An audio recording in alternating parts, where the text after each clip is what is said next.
मित्रों नमस्कार।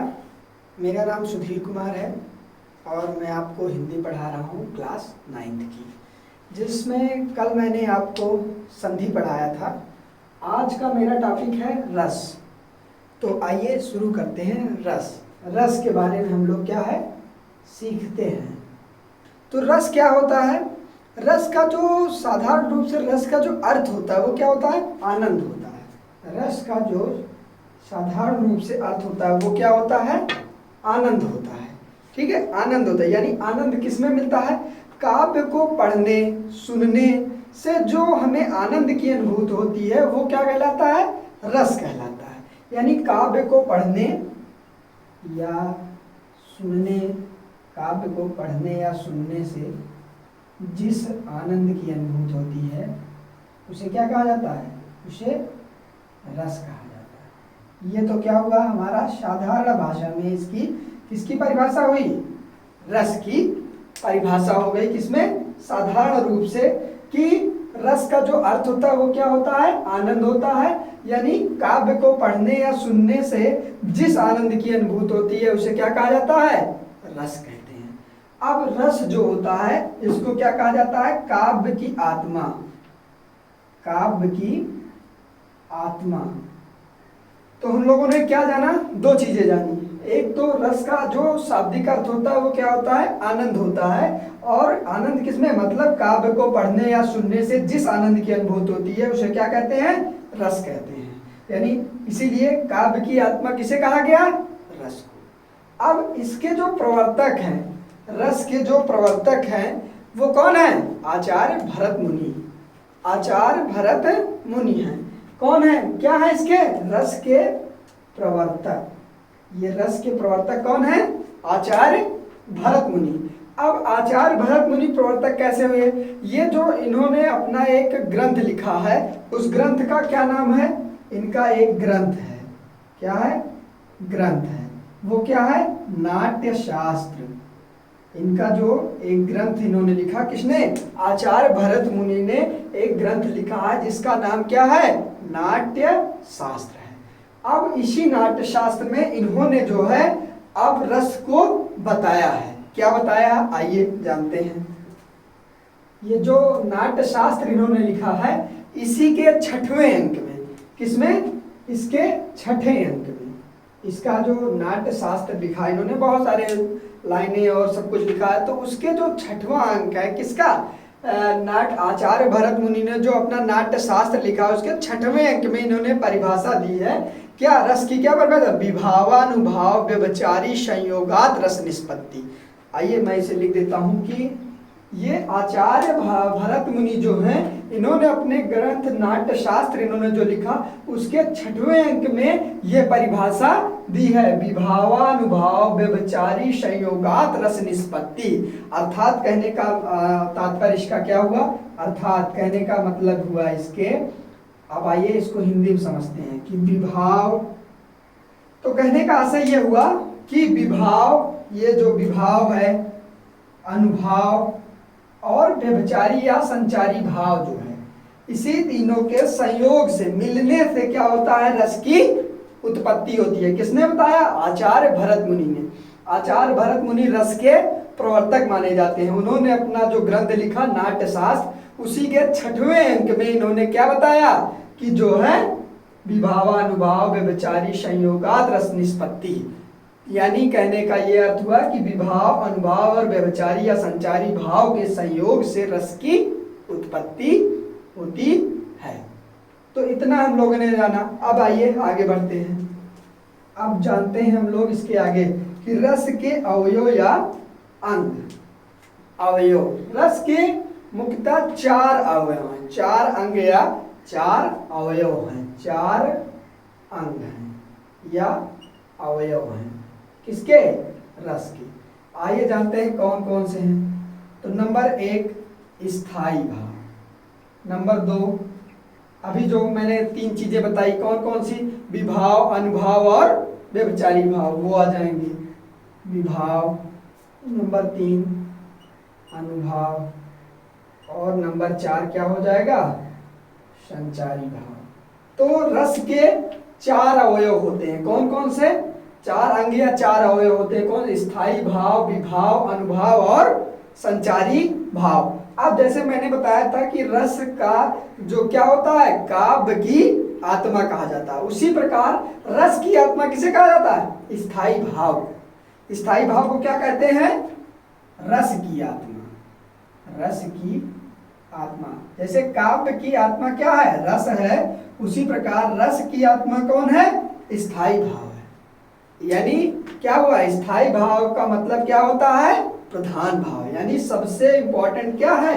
यही स्थायी भाव ही सबसे ज्यादा इंपॉर्टेंट है। ठीक है, यानी रस की आत्मा किसे कहा जाता है? स्थायी भाव को कहा जाता है। और जो है ये इनकी संख्या कितनी है? 9 है। 9 है। क्या है? किसकी संख्या? स्थायी भाव। इसी स्थायी भाव 9 है, इसीलिए रस भी कितने हैं? 9 है। हमारे रस भी 9 है और स्थायी भावों की संख्या भी 9 है। अब आइए जानते हैं विभाव। विभाव किसे कहा जाता है? विभाव जो होता है स्थायी भाव को जगा देने का जो कारण होता है, यानी स्थायी भावों को जगाने का कारण, ये क्या होता है? स्थायी भावों को जागृत करने का कारण क्या होता है?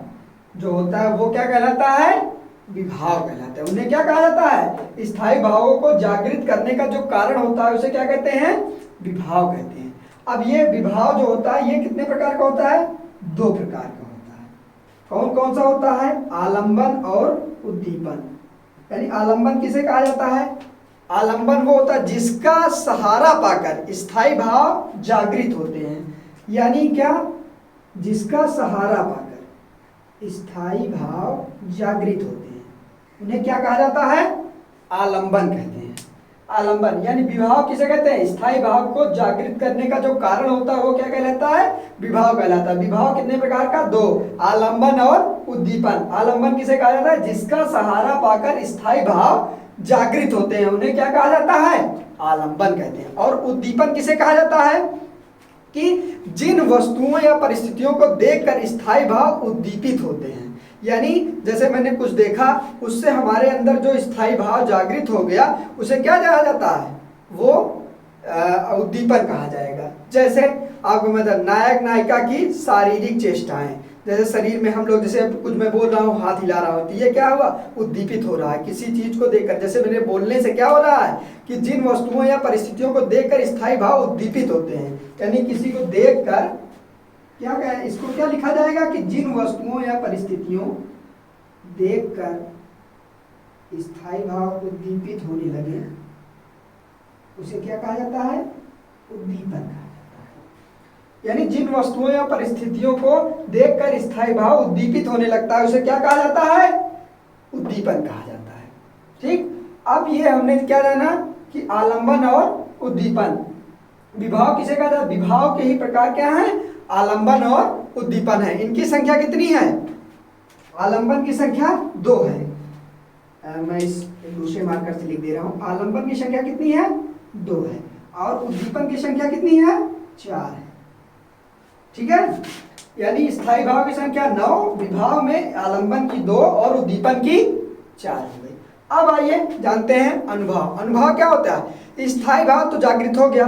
अब जो स्थायी भाव को जागृत, जैसे जागृत हो गया, हमारे अंदर हो गया, अब जो नायक नायिका स्थायी भाव जागृत होने के बाद जो बाहरी शरीर से जो बाहरी चेष्टाएं करेगा, उसे क्या कहा जाएगा? अनुभव कहा जाएगा। यानी जैसे कहने का मैं एग्जांपल से समझाता हूँ। जैसे हम लोग क्रोधित होते हैं, गुस्सा हो गए, गुस्सा होने पर हमारी आंखें क्या हुआ? लाल हो जाती हैं और फालतू में हम लोग बड़बड़ बड़बड़ करने लगते हैं। यानी क्रोध होने पर हमारी आंखों का लाल होना क्या हो गया? अनुभव हो गया। यानी स्वतः रूप से हमारी आंखें अपने आप, हम उसे तो कहते नहीं कि आंखें हमारी लाल हो जाए। गुस्सा होने पर हम लोग तो ये बोलते नहीं कि वो जो है हमारी आंखें लाल हो जाए। तो कहने का आशा हुआ, इसका कहने का तात्पर्य हुआ कि हम जो कुछ भी देखते हैं या परिस्थितियों को समझते हैं, उससे हमारी जो शरीर होती है, वो जो बाह्य चेष्टाएं करती है, उसे क्या कहा जाएगा? अनुभव कहा जाएगा। यानी स्थायी भाव जागृत होने पर आश्रय जो भी बाहरी चेष्ट शारीरिक क्रियाएं करेगा, वो क्या कहलाएंगी? अनुभव कहलाएगा। अनुभव में क्या लिखेंगे कि आश्रय द्वारा की गई बाह्य चेष्टाएं, आश्रय द्वारा की गई बाह्य चेष्टाएं तो क्या कहलाएंगी? अनुभाव कहलाएंगे। जैसे एग्जाम्पल मैंने बताया कि हम क्रोध होने पर हमारी आंखों का लाल होना। ठीक है बच्चों, अब ये अनुभाव जो होता है इसकी संख्या कितनी होती है? इसकी संख्या भी 4 होती है। ठीक है, संख्या इनकी 4 होती है।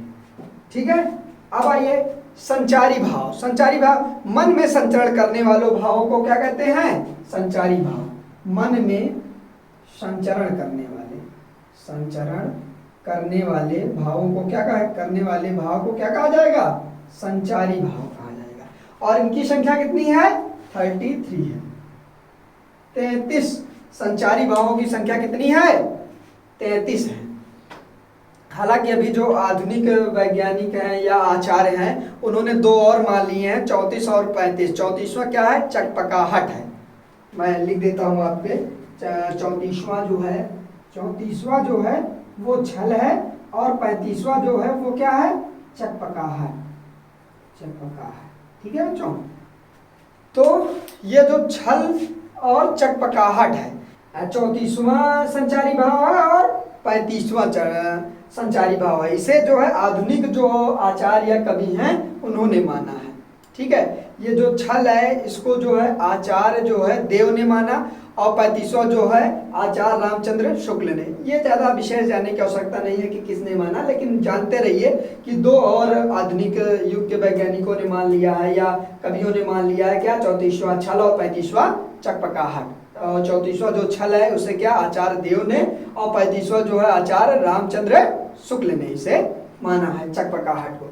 अब आप रस के अंग जान चुके हैं कि रस के क्या 4 अवयव होते हैं या अंग होते हैं? स्थायी भाव, विभाव, अनुभाव और संचारी भाव। स्थायी भाव क्या होते हैं? इसे रस की आत्मा कहा जाता है। ये इनकी संख्या कितनी होती है? 9 होती है। विभाव स्थायी भावों को जागृत करने का जो कारण होते हैं उसे क्या कहा जाता है? विभाव कहा जाता है। और विभाव 2 प्रकार होता है, क्या? आलंबन और उद्दीपन। आलंबन जिसका सहारा पाकर स्थायी भाव जागृत होता है उसे क्या कहा जाता है? आलंबन। और उद्दीपन जिन वस्तुओं या परिस्थितियों को देखकर स्थायी भाव उद्दीपित होने लगे उसे क्या कहा जाएगा? उद्दीपन। अनुभव क्या? आश्रय द्वारा की गई बाह्य चेष्टाएं। बाह्य चेष्टा जो हमारी शरीर बाह्य चेष्टाएं करेगी, जैसे क्रोध आने पर आंखों का लाल होना, वो क्या है? अनुभव है। संचारी भाव क्या? मन में संचरण करने वाले भावों को क्या कहा जाएगा? संचारी भाव कहा जाएगा। और इनकी संख्या कितनी है? 33 है। और जो अभी आधुनिक कवि या आचार्य हैं उन्होंने क्या 2 और मान लिए हैं, 34वां और 35वां जो है संचारी भाव। 34वां कौन सा? छल और 35वां चकपकाहट। ठीक है, आप लोगों ने इतना जान लिया। अब आइए इसके आगे बढ़ते हैं।